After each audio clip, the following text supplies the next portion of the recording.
Subscribe कीजिए भक्ति Saransh channel को और बेल आइकन को दबाइए लेटेस्ट वीडियो सबसे पहले देखने के लिए। नमस्कार दोस्तों, कैसे हैं आप सब। आपका एक बार फिर स्वागत है मेरे YouTube चैनल भक्ति सरांश पर। दोस्तों, आज एक बार फिर हाजिर हूँ मैं आपके साथ एक नई वीडियो के साथ, जिसमें मैं आपको भगवान शंकर जी के 8वें ज्योतिर्लिंग श्री त्र्यंबकेश्वर जी की कथा के बारे में बताऊंगा। दोस्तों, ये ज्योतिर्लिंग महाराष्ट्र के नासिक में स्थित है। साथ ही दोस्तों, आपको इस कथा का वर्णन श्री शिव महापुराण में मिलता है।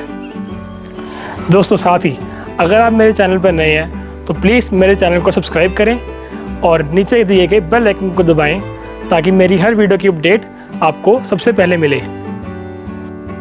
दोस्तों, वीडियो शुरू करने से पहले मेरा आपसे एक हार्दिक निवेदन है कि आप इस वीडियो को बिना स्किप किए अंत तक देखें, क्योंकि ये कथा बहुत ही रोचक और महत्वपूर्ण है। दोस्तों, त्र्यंबकेश्वर ज्योतिर्लिंग की कथा के अनुसार एक बार गौतम ऋषि अपनी पत्नी अहिल्या के साथ त्र्यंबक नामक एक स्थान पर निवास करते थे, जिसे अब हम नासिक के नाम से जानते हैं। दोस्तों, गौतम ऋषि एक बहुत ही सर्वश्रेष्ठ और परम तपस्वी मुनि थे। उन्होंने 10,000 वर्ष तक ब्रह्मगिरी नाम के एक पर्वत पर तप किया था। दोस्तों, इसी दौरान उनके क्षेत्र में 100 वर्ष तक वर्षा नहीं हुई, जिसके कारण वहाँ के लोग सूखा पड़ने के कारण उस स्थान को छोड़कर चले गए।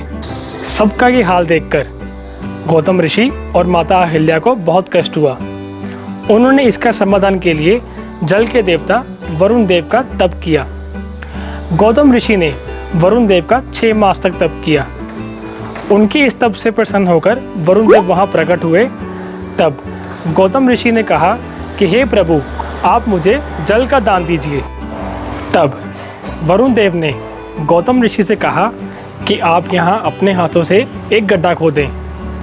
जैसे ही गौतम ऋषि ने उनकी आज्ञा मानकर वहाँ गड्ढा खोदा, वरुण देव ने अपनी दिव्य शक्ति से उस गड्ढे को जल से भर दिया और कहा कि ये अक्षय जल है, ये जल कभी समाप्त नहीं होगा। दोस्तों, इस पवित्र जल के कारण वहाँ का सूखा खत्म हो गया और सब जीव वापस वहाँ पर आकर रहने लगे और उस जल का प्रयोग करने लगे। दोस्तों, एक दिन ऐसा हुआ कि गौतम ऋषि के शिष्य उस स्थान पर जल लेने के लिए गए। इतने में ही वहाँ पर अन्य ऋषि पत्नियाँ भी आ गई और वहाँ से पहले जल लेने का हट करने लगी। इतने में माता अहिल्या ने उन्हें बताया कि पहले ये बालक यहाँ पर आए हैं, इसलिए जल लेने का पहला अधिकार इन बालकों का है। ये सुनकर ऋषि पत्नियाँ बहुत रुष्ट हुई और वहाँ से जल लिए बिना ही चली गई।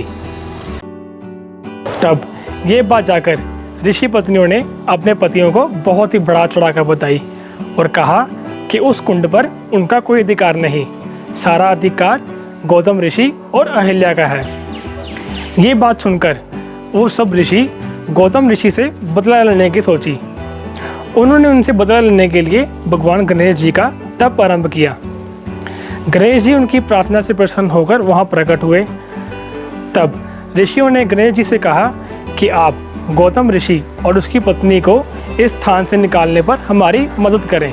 उनकी ये बात सुनकर भगवान गणेश हंस पड़े और कहने लगे कि ये ठीक नहीं है। गौतम ऋषि का अपराध को जाने बिना आप उनसे बदला नहीं ले सकते, इसका परिणाम अच्छा नहीं होगा। परंतु इतना समझाने पर भी वो ऋषि नहीं माने और कहने लगे कि हमें यही वर चाहिए। तब एक दिन भगवान गणेश एक गाय का रूप धारण कर गौतम ऋषि के पास गए।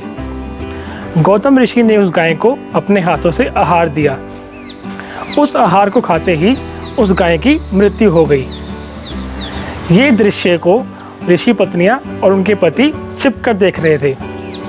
जैसे ही उस गाय की मृत्यु हुई, वो सब बाहर आ गए और गौतम ऋषि को बहुत ही भला बुरा बोलने लगे और उन पर गौ हत्या का दोष लगा दिया और कहने लगे कि आपको इसका प्रायश्चित करना होगा।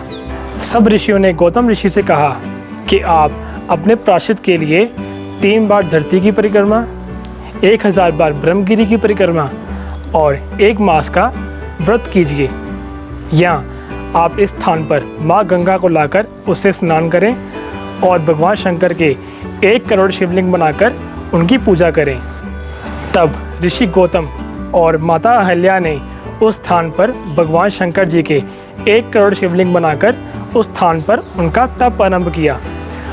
उनके इस तप से भगवान शंकर बहुत प्रसन्न हुए और वहाँ प्रकट हुए। तब ऋषि गौतम ने भगवान शंकर से कहा कि हे प्रभु, मैं बहुत पापी हूँ, इसलिए आप मुझे माँ गंगा प्रदान करें जिससे मैं अपने पापों का नाश कर सकूँ। तब भगवान शंकर ने गौतम ऋषि से कहा कि आप पापी नहीं हैं, ये सब ऋषि पत्नियां और उनके पतियों द्वारा किया गया था। इसके बाद ऋषि गौतम बोले, यदि फिर भी आप मुझसे प्रसन्न हैं प्रभु, तो आप मुझे पाप नाशनी माँ गंगा का वरदान दीजिए। भगवान शंकर ने माँ गंगा को पुनः प्रकट होने के लिए कहा। भगवान शंकर जी की आज्ञा मानकर माँ गंगा वहाँ पुनः प्रकट हुई, परंतु उन्होंने भगवान शंकर जी से कहा कि मैं यहाँ तभी रहूँगी जब आप यहाँ इस स्थान पर सहपरिवार ज्योतिर्लिंग के रूप में स्थापित हो जाएं। माँ गंगा की ये बात मानकर भगवान शंकर उस त्र्यंबक स्थान पर ज्योतिर्लिंग के रूप में स्थापित हो गए। इसीलिए उस ज्योतिर्लिंग का नाम श्री त्र्यंबकेश्वर जी हुआ। दोस्तों, साथ ही माँ गंगा को वहाँ 2 नामों से जाना जाता है, पहला गोदावरी और दूसरा गौतमी। दोस्तों, जब जब देवगुरु बृहस्पति सिंह राशि में प्रवेश करते हैं, उस स्थान पर सभी देवता प्रतिदिन स्नान करने के लिए आते हैं। तो दोस्तों, ये थी कथा हमारे 8वें ज्योतिर्लिंग श्री त्र्यंबकेश्वर जी की। इसी तरह मैं आपसे जल्द ही मिलूँगा अपनी नई वीडियो के साथ, जिसमें मैं आपको 9वें ज्योतिर्लिंग श्री बैद्यनाथ जी के बारे में बताऊँगा। तो दोस्तों, अगर आपको मेरी ये वीडियो पसंद आई तो प्लीज़ वीडियो को लाइक, शेयर, कमेंट करना मत भूलें और चैनल को सब्सक्राइब नहीं किया तो प्लीज़ कर दें।